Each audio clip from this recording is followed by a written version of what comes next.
एक अजाजिल नाम का साधक था, वह केवल प्रणाम यज्ञ किया करता था, यानी वो केवल दंडवत ही दंडवत किया करता था। उसने अपने जीवन में 11 अरब बंदगी अर्थात दंडवत किए। जब भगवान के लोक में गया तब भगवान विष्णु ने, अब भगवान विष्णु के रूप में वहां भी कबीर भगवान सतगुरु रामपाल जी परमेश्वर जी ही थे। कबीर परमेश्वर सतगुरु रामपाल जी ने ही विष्णु जी का रूप बनाकर अजाजिल की परीक्षा ली थी। सारे कार्य भक्ति से संबंधित ये परमात्मा ही करता है।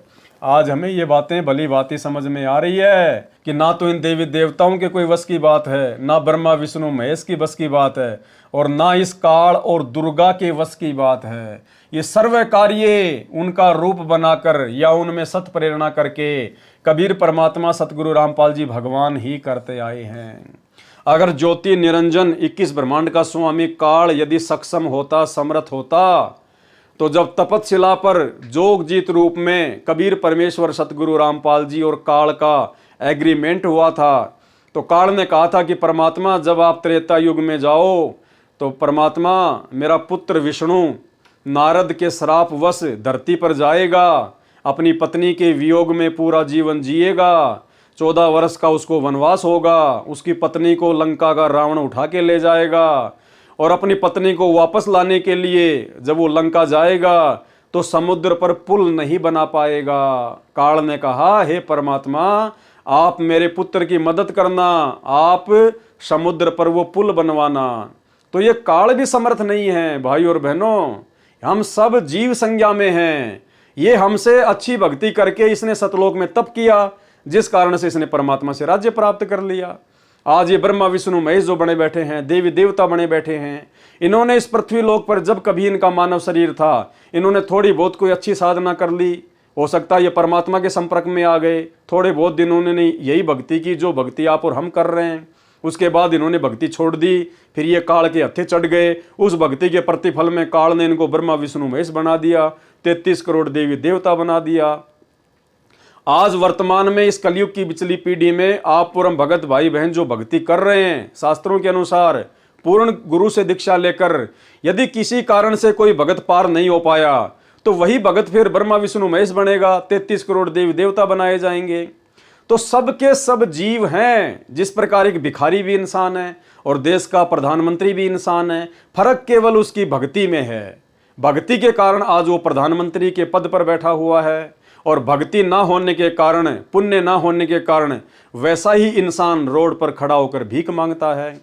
तो इस 21 ब्रह्मांड में, इस सृष्टि में सतगुरु रामपाल जी परमेश्वर अर्थात कबीर परमेश्वर के अलावा कोई भी समर्थ नहीं है, कोई भी सक्षम नहीं है। एक अजाजिल नाम का साधक था, वह केवल प्रणाम यज्ञ किया करता था। उसने अपने जीवन में 11 अरब बंदगी अर्थात प्रणाम किए। जब भगवान के लोक में गया तब भगवान विष्णु ने उसकी परीक्षा ली, तो उसका अभिमान समाप्त नहीं था। उसने भगवान की आज्ञा का पालन अहंकार वश नहीं किया। किसने? अजाजिल ने। अब भाई और बहनों, भगवान की आज्ञा का पालन चाहे अहंकार के वशीभूत होकर ना किया जाए या ज्ञान की कमी के चलते ना किया जाए, बात एक ही है। और वर्तमान में उसी भगवान सतगुरु रामपाल जी परमेश्वर जी की, उसी भगवान कबीर परमेश्वर जी की, जो संत रामपाल जी के रूप में धरती पर प्रकट हैं, उनकी आज्ञा का पालन 2014 के बाद से किसी भी सतलोक आश्रम में नहीं किया जा रहा है। भगवान की आज्ञा का मतलब होता है, गुरुदेव भगवान ने हमें जो सत्संग दे दिए, जो पुस्तकें लिख दी, हमें जो नियम और मर्यादा बता दी गई है, वो भगवान का आदेश है। तीनों समय की आरती भगवान का आदेश है, और उनके विपरीत हटकर यदि हम कोई मनमाना आचरण भक्ति मार्ग पर करते हैं, जो मनमाने आचरण 2014 से सतलोक आश्रम मैनेजमेंट हरियाणा लाखों की संगत से करवा रहा है, राजनीति करवाना, स्टेडियम बनवाना, रक्तदान दे दान करवाना, गुंडों की सीबीआई जांच करवाना, जाट आरक्षण में भक्तों के दान का पैसा उनको पात्रों को देना, जाट आरक्षण में भक्तों को बैठा देना उनके धरनों पर, और भी तमाम प्रकार के मनमाने आचरण, तो ये सब के सब मनमाने आचरण की श्रेणी में आते हैं, भगवान की आज्ञा का उल्लंघन करने में आते हैं। और जो सजा फिर अहंकार वश भगवान की आज्ञा का पालन ना कर पाने के चलते अजाजिल ने भोगा, वो वर्तमान में भगत समाज को भी भोगना पड़ रहा है। उसने भगवान की आज्ञा का पालन अहंकारवश नहीं किया, जिस कारण से उसकी सर्व दंडवत यज्ञ का फल नष्ट हो गया। जितने भी उसने ये प्रणाम की थी, बंदगी की थी, उसका सारा फल नष्ट हो गया तथा पुनः पृथ्वी पर जन्म लेकर पशु पक्षियों की योनियों में भटकने लगा। आधीनी भगत का गहना होता है। आधीन बनने के लिए प्रणाम यज्ञ करना, दंडवत करना अति अनिवार्य है। सूक्ष्म वेद में तथा गीता अध्याय 4 श्लोक 34 में कहा है कि पूर्ण मोक्ष मार्ग तत्व ज्ञान सूक्ष्म वेद में संपूर्ण लिखा है। सूक्ष्म वेद स्वयं सच्चिदानंद घन ब्रह्म, परम अक्षर ब्रह्म अपने मुख कमल से बोलता है। वह तत्व ज्ञान तत्वदर्शी संतों को ज्ञात होता है। इसलिए उस तत्व ज्ञान की प्राप्ति के लिए तत्वदर्शी संतों को दंडवत प्रणाम करके नम्रता पूर्वक प्रसन्न करने से तत्वदर्शी संत तत्व ज्ञान का उपदेश करेंगे। अब इस लाइन से हम भगत भाई बहनों ने एक शिक्षा लेनी है। क्या कहा है गीता का ज्ञान देते समय उस ब्रह्म ने अर्जुन को? इसलिए उस तत्व ज्ञान की प्राप्ति के लिए, तत्व ज्ञान क्या है? वर्तमान में सतगुरु रामपाल जी परमेश्वर जी जो पुस्तकें लिख रहे हैं, सतगुरु रामपाल जी भगवान जो सत्संग कर रहे हैं, जितने सत्संग उन्होंने हमारे लिए कर दिए हैं, वो सब तत्व ज्ञान के अंतर्गत आते हैं। तो क्या कह रहे हैं? तत्वदर्शी संतों को दंडवत प्रणाम करके नम्रता पूर्वक प्रसन्न करने से तत्वदर्शी संत तत्व ज्ञान का उपदेश करेंगे। अर्थात वर्तमान में सतगुरु रामपाल जी परमेश्वर जी ने तत्व ज्ञान युक्त जो सत्संग हमें कर दिए हैं, या हिसार जेल से वर्तमान में जो सत्संग आ रहे हैं, या पहले के सत्संग हम जो अपने घर पर यूट्यूब पर सुनते हैं या वैसे सुनते हैं, या उनकी कोई पुस्तक हम पढ़ते हैं, तो स्पष्ट यहां पर आदेश दिया जा रहा है कि उस तत्वदर्शी संत का वो तत्व ज्ञान तुझे उस समय समझ में आएगा जब वो सत्संग सुनने से पहले, उस तत्वदर्शी संत की कोई पुस्तक पढ़ने से पहले उसको दंडवत प्रणाम किया जाए। यानी जब भी हम अपने गुरुदेव भगवान के तत्व ज्ञान युक्त सत्संग सुने तो हम अपने गुरुदेव भगवान को दंडवत प्रणाम करें। पहले परमेश्वर जी से हम सूक्ष्म ध्यान की आज्ञा मांगे, प्रार्थना करें। विशेष परिस्थितियों की बात अलग है, जैसे आप किसी ट्रेन में जा रहे हैं, आप किसी बस में यात्रा कर रहे हैं, या ऐसे किसी जगह बैठे हुए हैं जहां पे आप दंडवत नहीं कर सकते, तो ऐसी स्थिति में भी गुरुदेव के सत्संग सुनने से पहले हमने मानसिक रूप से गुरुदेव भगवान को दंडवत प्रणाम करना है। उसके बाद हमने उनके सत्संग सुनने हैं, क्योंकि ये विधान है, गीता जी में लिखा हुआ है।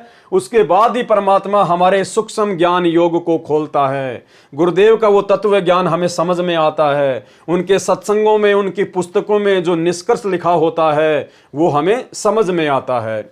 भाई विचार करने की बात है, आप और हम भक्तों की तो औकात ही क्या है, हम तो दो कोटि के जीव हैं।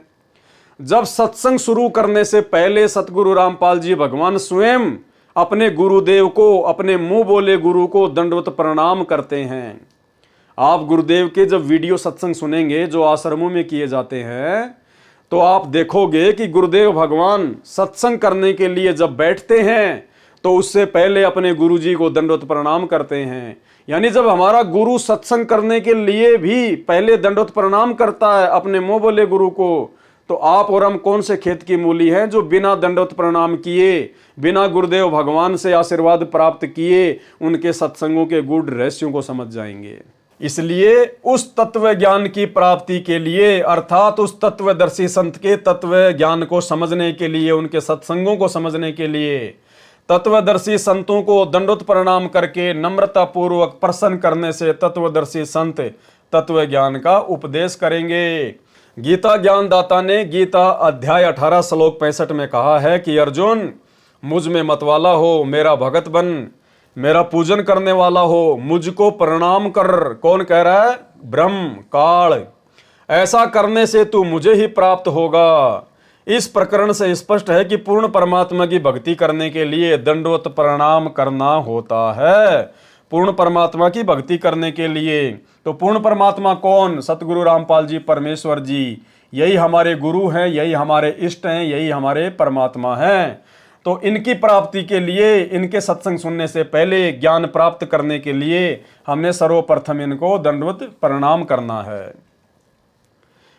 पूर्ण परमात्मा की भक्ति करने के लिए दंडवत प्रणाम करना होता है, तथा ब्रह्म तक की भक्ति करने वाले केवल करबद्ध होकर नमस्कार प्रणाम करते हैं। अर्थात काल का विधान है, जो व्यक्ति काल तक की भक्ति करता है या ब्रह्मा विष्णु महेश की भक्ति करता है, तो कहते हैं उनको भी जो है प्रणाम करनी होती है, हाथ जोड़कर। गुरु बचन पे डट गे, कट गे फंद 84 के, कट गे फंद 84 के, कट गे फंद 84 के।